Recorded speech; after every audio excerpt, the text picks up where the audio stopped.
Republican Congressman Jake Ellzey of Midlothian, thank you so much and welcome back to Eye on Politics. Good to be back, Jack. So what do you make of the 8 Senate Democrats who voted to end the shutdown? They joined all the Republicans to reopen the government. And are you going to vote for the same thing? Because it's the CR is a little different now. Let me say this first. I hope this is a healing and memorable Veterans Day for my brothers and sisters who served in uniform in our country. And also happy birthday yesterday, 250 years of the Marine Corps. The 8 Democrats who voted yes on this bill recognize that after 40 days of no movement on our side on anything that they've wanted, that this is a failed effort that has only harmed Americans and our American economy. I applaud them for voting yes. Remember, a couple of them already aren't running for re-election, so they don't have anything to lose from it. But at least we got the ball rolling. It's going to come over to the House on Wednesday, which is tomorrow. At 4 p.m., we'll be voting on that continuing resolution. I will be a yes. Why? It is a time to open the government again. Basically, it includes everything that we voted for on September 19th. We left town September 19th. Doing our job to keep the government open through November 21st. Since the time on that has changed to January 30th, then we have to come back and vote anyway. But there are also 3 appropriations bills in there, Milcon VA, Ag, and Ledge branch, which funds the Congress.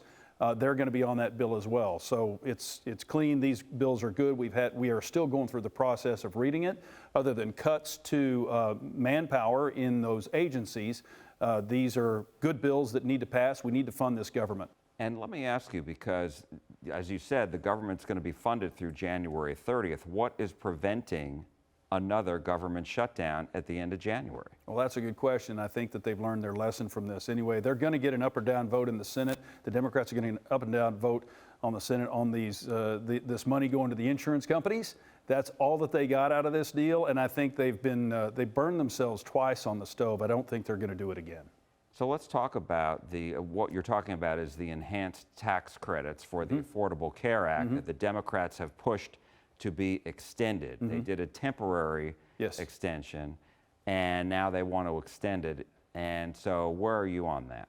Oh, we're going to stand strong against that. They are admitting a failure of the ACA, and now they just want us to spend more money on it. Well, what's the solution? Because you still have people out there, regardless of, the ins and outs and how it works or doesn't, but you still have people who are facing higher premiums now. So what's the solution to that? A number of people are, and the solution has yet to reveal itself, but just a flat out spending more money on it and just extend them for another year. Remember, this was a COVID era subsidy going to the insurance companies. It's not even going to the people who are needing that insurance. It's going to the insurance companies. So the solution is not that, and those are going to be negotiated by Ways and Means and other healthcare folks who are dealing with that on the Hill. I'm not one of those people. I'm on appropriations. That's going to be a different committee that'll be working on that, and I'm sure they're already doing it, and they're working on that very hard.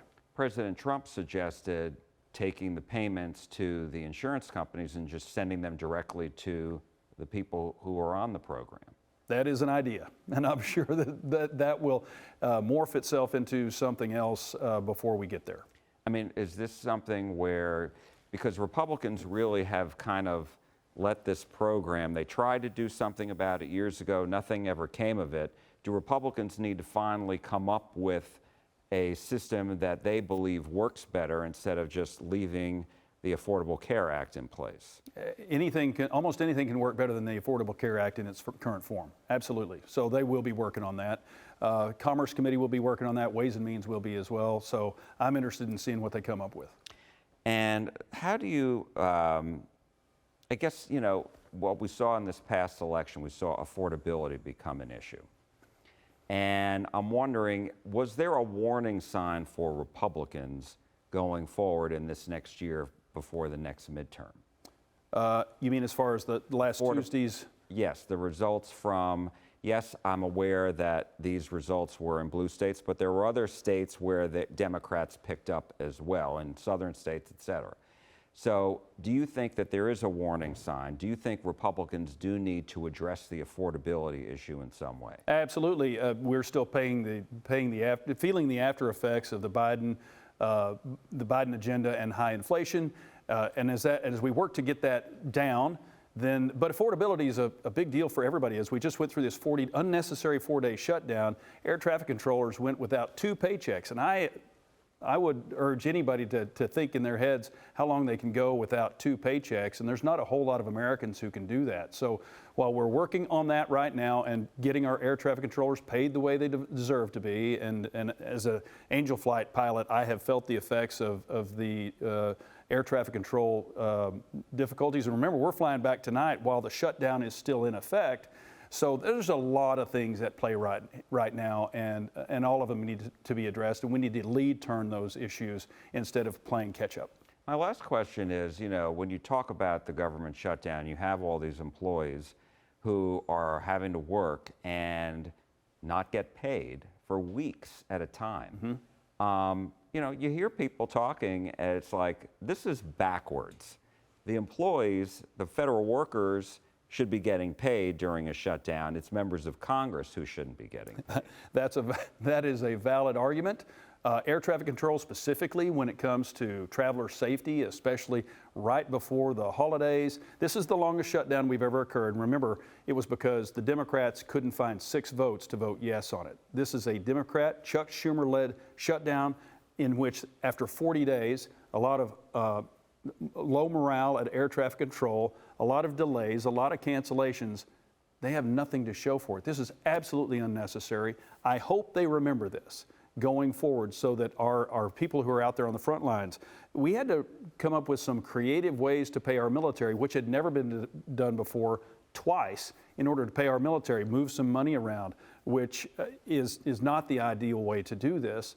So yes, we need to make sure that especially the frontline workers, the ICE agents, the Border Patrol agents, the Coast Guardsmen and our military, as well as our air traffic controller group gets paid. Remember, we're already 4,000 short on our air traffic control, so good luck trying to recruit new air traffic controllers after we've just shut down for 40 days and they missed 2 paychecks. So there's a lot on our plate right now, and we need to get these things fixed.